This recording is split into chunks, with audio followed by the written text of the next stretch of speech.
Hello guys, welcome back to my YouTube channel English Mouther. I hope you all are doing well and staying safe. Guys, आज मैं एक video लेकर आया हूं जिसमें आपका सारा कंफ्यूजन दूर कर दूंगा कि अंग्रेजी बोलना कैसे सीखें। आज सभी स्टूडेंट काफी कंफ्यूज रहते हैं कि ग्रामर सीखें या ट्रांसलेशन सीखें, वर्ड मीनिंग सीखें और किस तरह से हम अंग्रेजी बोलना सीखें। इन सबका डाउट सभी स्टूडेंट के दिमाग में रहता है, लेकिन आज मैं आपको बताने वाला हूं अंग्रेजी सीखने का सबसे अच्छा फंडा क्या होता है। ठीक है, अंग्रेजी सीखना है ना, तो उसके लिए क्या करना है कि आपको सिचुएशन क्रिएट करनी है और सिचुएशन के हिसाब से आपको इंग्लिश बोलनी है।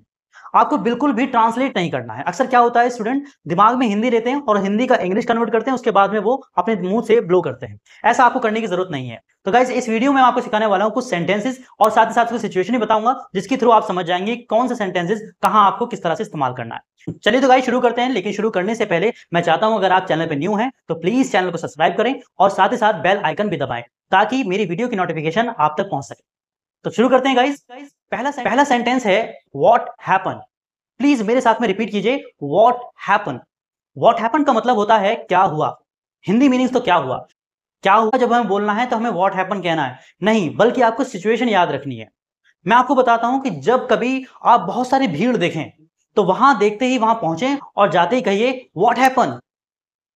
हिंदी को ध्यान में नहीं रखना है, डायरेक्टली जाना है और कहना है व्हाट हैपन।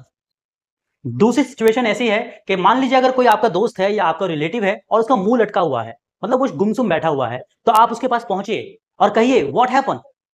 हिंदी नहीं सोचनी है बिल्कुल भी, बस जाते ही उससे कहना है व्हाट हैपन।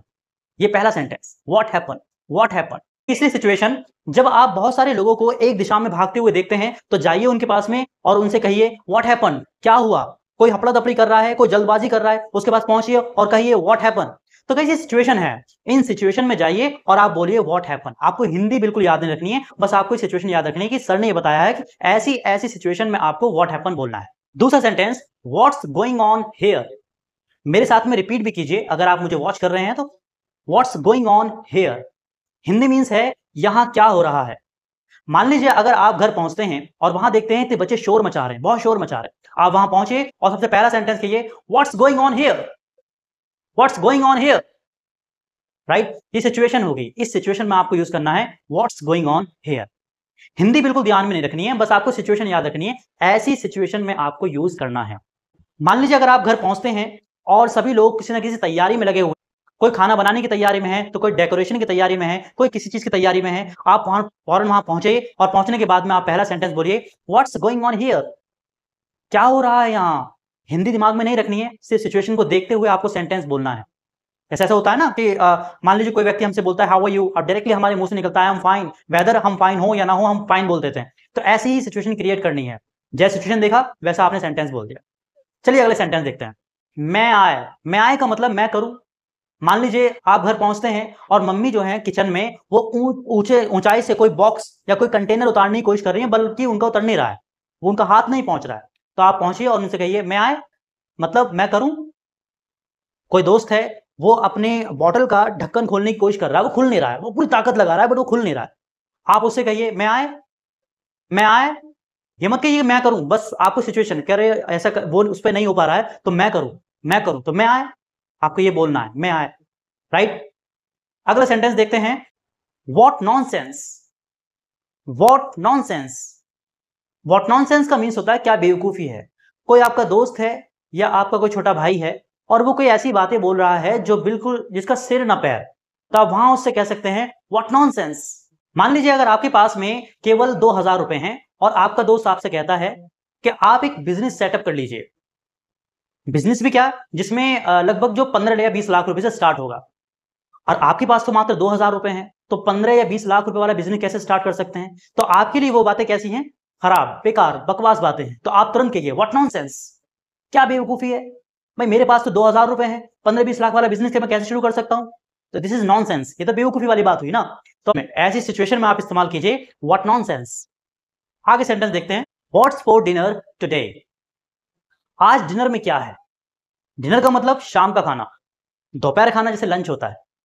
आप घर पहुंचते हैं, मम्मी से पूछते हैं कि क्या बनाए खाने में, तो आप उसकी जगह पर आप पूछिए व्हाट्स फॉर डिनर टुडे, आज डिनर में क्या है। राइट, अगर आप रेस्टोरेंट में बैठे हुए हैं और वेटर या वेटरेस आपके पास में आता है और वो आपसे पूछता है कि ऑर्डर के बारे में पूछता है, तो आप पहले पूछते हैं कि भाई डिनर में क्या है। तो ऐसी सिचुएशन में आप इस्तेमाल कीजिए व्हाट्स फॉर डिनर टुडे। फिर वो आपने मेन्यू बताएगा कि ये चीजें हैं और आप ऑर्डर कर दीजिए। तो ये सिचुएशन, इस सिचुएशन में आप इस्तेमाल करते हैं व्हाट्स फॉर डिनर टुडे। अगले सेंटेंस में पहुंचते हैं, it's none of your business. इसका मतलब होता है कि ये तुम्हारे मतलब की बात नहीं है या तुम्हारा काम नहीं है। बहुत बार ऐसा होता है कि सामने वाला पर्सन आपकी काम में टांग अड़ाता है, वो इंटरफेयर करता है। तो ऐसी कंडीशन में आप उससे डायरेक्टली कहिए it's none of your business, it's none of your business. Okay, Hindi feed नहीं करनी है दिमाग में, बल्कि आपको सिर्फ सिचुएशन, कि किस सिचुएशन में हमें क्या सेंटेंस यूज करना है। Next sentence, mind your language. Mind your language, ये हमने फिल्मों में बहुत सुना है। माइंड योर लैंग्वेज, अगर कोई भी पर्सन कोई गलत शब्दों का इस्तेमाल कर रहा है, या फिर कुछ तू तड़ाक की बात करता है, या फिर कोई हॉट वर्ड्स का यूज कर रहा है अपनी लैंग्वेज में, तो आप उससे डायरेक्टली कहिए माइंड योर लैंग्वेज। इसका हिंदी मीनिंग होता है कि जुबान संभाल के बात करो, या तहजीब से बात करो, तमीज से बात करो। Mind your language. Next sentence, you are my lucky charm. बहुत से लोग ऐसे होते हैं आपकी जिंदगी में जो बहुत लकी होते हैं, जिनके आने से आपकी जिंदगी में बाहर आ जाती है। तो उनके आते ही आप कहिए you are my lucky charm. जैसे अगर आप एक मैरिड पर्सन हैं और आपका बेटा है या बेटी है, उसे देखते ही आपका दिन बन जाता है, तो आप उसे कहिए कि you are my lucky charm, you are my lucky charm. तुम तो मेरे लकी चार्म हो, मतलब तुम्हारे देखते ही, तुम्हारे आते ही, तुमसे ही तो मेरा दिन बनता है।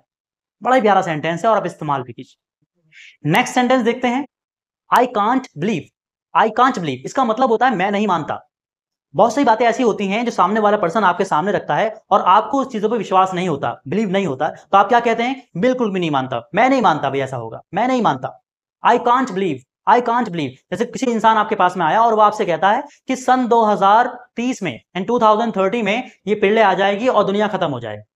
आपके मैं नहीं मानता भाई, ऐसा ये सब फेक है, मैं नहीं मानता। तो मैं नहीं मानता ऐसी कंडीशन में, ऐसी बातों को लेकर के आप क्या कहें, I can't believe, I can't believe, मुझे विश्वास ही नहीं है, मैं मानता ही नहीं। इट्स इन फैशन नाउअडेज, ये तो आजकल फैशन में है।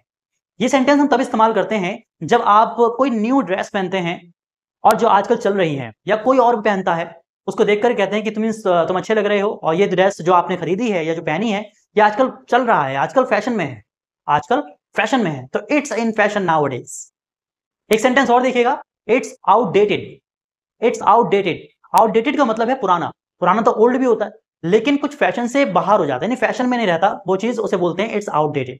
मान लीजिए किसी ने पुराने जमाने के फैशन वाले कपड़े पहन रखे हैं, तो आप उसे देखकर कहें कि मी जो कपड़े पहने हैं ना आपने, इट्स आउटडेटेड। ये तो कैसे हैं, आउटडेटेड है, पुराने जमाने में पहना करते थे लोग, पुराने जमाने के, इट्स आउटडेटेड। गाइज आज की वीडियो का लास्ट सेंटेंस और देख लेते हैं, वो है I will catch up later. मैं तुमसे बाद में बात करूंगा। यानी जब भी आप किसी से विदाई लेते हैं, उस बीच आप कह सकते हैं चलो ठीक है भाई मैं तुमसे बाद में बात करूंगा, तो वहां चलते टाइम में आप ये सेंटेंस यूज कर लीजिए, I will catch up later, मैं आपसे बाद में बात करूंगा।